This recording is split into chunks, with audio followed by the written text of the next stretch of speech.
This is the Entertainment Answer.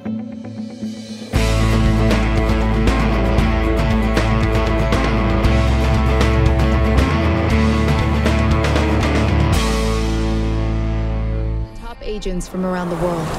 American, British, German, Colombian, Chinese. But now we have a common enemy. They can start World War III. From simple reach of their keyboard. So we need to join forces. And welcome to this Entertainment Answer. I am Matt Mungle, talking this time around about the 355, which opens nationwide January the 7th. You need to check this thing out.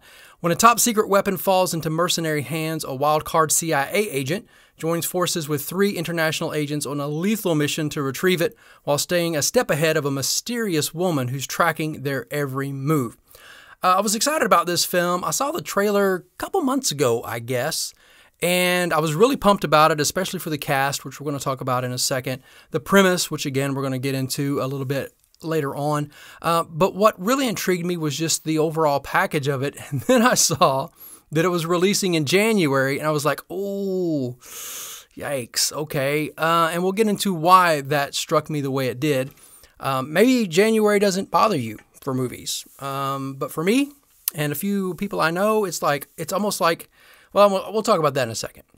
We will. We'll get into why January to me is not a good time for films to release. But it was fun to watch. I had a good time watching the thing. Lots of Jason Bourne type action in this one.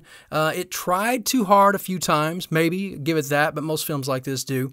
But if you want a very strong espionage thriller in January, then you really can't top this one. Now, I mentioned January because here's the deal. We've always said that January is sort of the time when movies go to die. And I know that sounds horrible. I know it does, but think about it. I mean, January is just sort of a month for films. You get into what used to be the summer blockbusters. You're talking, May, June, July, August. Then that sort of crept back into what started to be April. Now we're getting some in March. Even a couple years ago, we got Black Panther in February. But normally, just for normal sakes, let's say April through August, that's sort of your big blockbuster films. Your Marvel movies, your big popcorn films, especially getting into June and July, sort of starts tapering off in August. And then through August, September, October, you start getting a little bit of the Oscar bait films, some of those heavy dramas, films that want to capture our attention going into award season. And then, of course, November, December is chock full of holiday films, family films, and those really strong Oscar top contenders. So that leaves January, February, which, again, normally when we hear about a film releasing in January, it doesn't bode well. It's almost like the studio was like, we don't really know what to do with it. Let's put it in January. I know that's not fair to every film, but it sort of has a stigma about it. So when you see a movie, no matter how engaging it seems like it's going to be, I just go into it going, oh man, it's January. There you go. So here we are, January 7th, coming up. 355 is opening. And I have to say that I didn't want to jinx it. I didn't want to jinx the film. It was a little bit better than most of the films you get this time of year. I don't know why it wasn't released earlier. I don't know why it didn't wait even until maybe deep spring to release. I don't know. Maybe they know more about it than I do. But it's out, coming out. There's things about it. There's pros and cons that I really want to get into. It's directed by Simon Kinberg, who he's mainly a producer. He hasn't directed a lot, hasn't written a lot, but man, he's got some really strong producing credits like The Martian, tons of action films, a lot in the Marvel Universe with X-Men and that franchise. So if you look at his repertoire as a producer, Simon's got some really cool stuff going on. Directing, I think he's still getting his feet wet. There were some issues with this one direction-wise, but, he did what he had to do, and I think he did a good job with it. There's a strong female-led film with the 355. It's produced by Jessica Chastain, who also stars in it, in this one. And I got to tell you up front, because I want to get into some things that makes it a little heavy to say, but I love Jessica Chastain in my top film actresses. I love her. I love what she does, her dramatic films. She's got that little twinkle in her eye. I know some people get her confused with Dallas Bryce Howard, not the same person, but I love Jessica. I love her. I just want that to be made clear before we go any further in this segment. Really, I want to make that clear that I really like Jessica Chastain. She produced this one, stars in it, and I want to play a clip here of her talking about why she thought it was so important to do this type of film right now. Here's Jessica Chastain talking about why she wanted to do the 355. Always been very outspoken about how women in the film industry have been treated in the past, and we're continue to be treated. And it was important for me to make a film where we had actresses, not just for hire, but as owners, to have ownership over their work. It was very much a sense of having each other's back and understanding that the position that we were in was not a normal situation to be in. And we were very grateful for that. It's been an incredible experience. So there you get a really good glimpse of why she wanted to do this film and produce it. Not only just star in it, but produce it. I don't know how well she did in this film. It's produced well. She probably did a really great job producing it. She probably had that passion, which we just heard.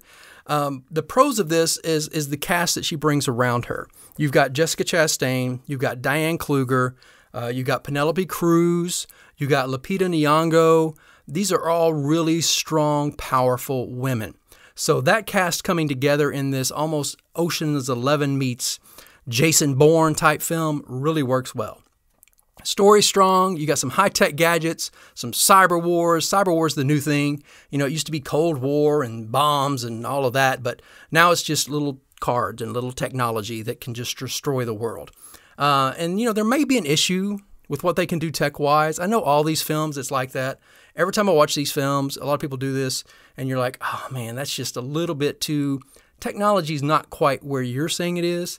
Even in this day and age, some of the things in this movie seem sci-fi and very convenient, especially the opening scene for one, which I'm not going to go into. I'm not going to spoil it for you, but there were some eye-rolling moments like, really? And I know they're setting the stage for what's to come and how important this technology not fall into the wrong hands. I get all that. But I was like, dude, really? Yeah, I don't know. But it's shot well. Again, I'm putting technology aside. You got this great cast.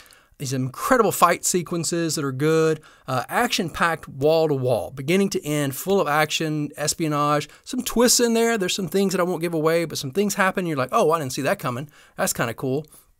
And it builds up to this incredibly, really intense ending that they did for this film. So all in all, it's got a lot of pros about it.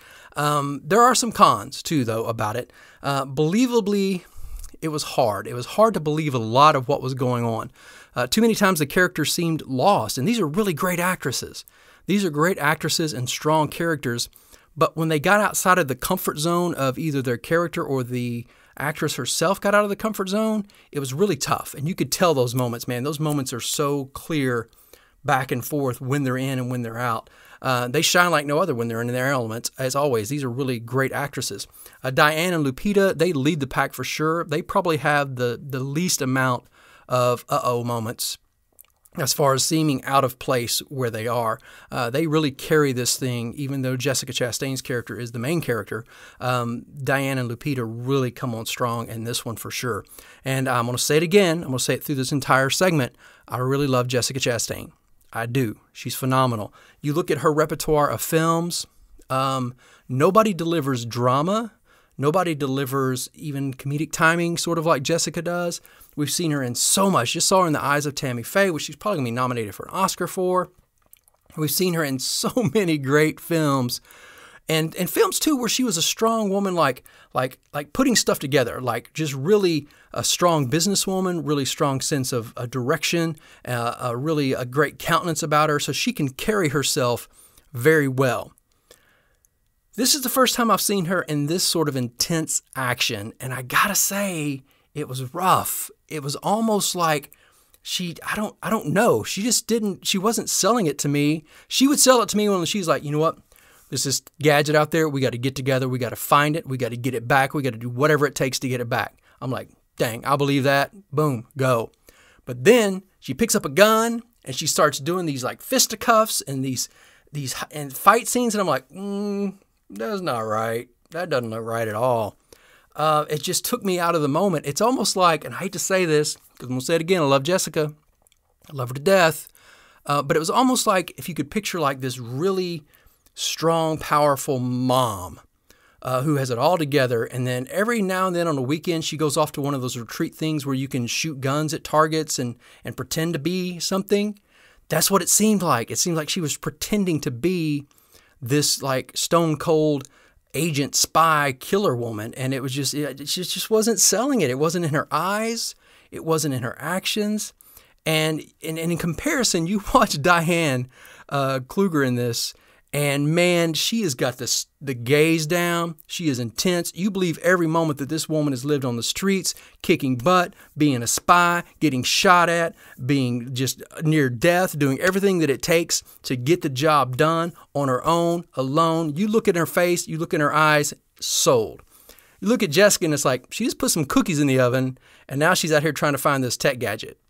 And I know that sounds harsh, but that's really how I felt watching this film and watching her in it. Again, doesn't take away from the overall aspect of the film. I enjoyed it. It was a fun watch. I recommend watching it. This is one of those films that's like if it comes on television, you know, like on one of your movie channels or something in the afternoon, you're going to stop and watch it. It's one of those you'll probably even, you know, watch a few times in bits and pieces, watch it from beginning to end. Because it really is a strong film story-wise. Lots of action, lots of espionage, great cast, as I mentioned. I give it 3 out of 5 stars for all of that. It's just when you're watching it, there's sometimes the characters will let you down a little bit. They will just slide just a little bit off the edge, and you're like, oh, come on back. And they do for the most part. So again, I recommend seeing it. 3 out of 5 for a January film. I know it's horrible to say. For a January film, it's really one of the better January films I've seen in a long time. I think it would have done better in the spring, maybe even in the summer, had some feet under it. But I think at the same time, because of some of the issues that take place, I think it's right where it needs to be. So again, it's the 355 coming out in theaters January the 7th. Check it out. It'll be on Blu-ray DVD soon as well, I bet, on video on demand. But again, it's called the 355. We're going to show you the trailer here in a second if you want to watch it. The trailer is on our website as well. And for everything else we do, reviews, interviews, and more, check out theentertainmentanswer.com.